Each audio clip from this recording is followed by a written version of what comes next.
আচ্ছা, আমার হাতে যে লিচুটা আপনারা দেখতেছেন, এটা হচ্ছে বিখ্যাত বেদানা লিচু বা এটাকে অনেকে তদবির লিচু বলেও ডাকে। এই যে খুবই সুন্দর বেদানা লিচু। এটা দিনাজপুরে পাওয়া যায়। এটা দিনাজপুর থেকেই আনা। এই লিচুর বৈশিষ্ট্যের মধ্যে যদি বলতে হয়, এটার গা থাকে খুবই মসৃণ। একেবারে মোলায়েম মসৃণ এটার গা হয়। আর একটা লিচু আপনাদেরকে খুলেও দেখাই।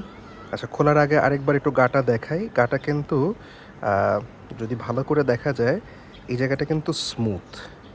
তো এটা হচ্ছে এই লিচুর বৈশিষ্ট্য যেটা বলা যায়। এখন আমরা লিচুটা খুলি। বিসমিল্লাহির রহমানির রহিম।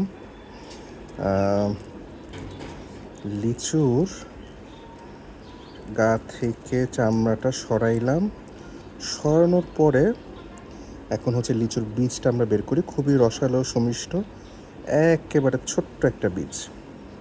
তো যেহেতু এই লিচুর মধ্যে গোশতের পরিমাণ তুলনামূলক অনেক বেশি হয়, তাই এটাকে হচ্ছে গিয়ে বেদানা লিচু বলা হয়।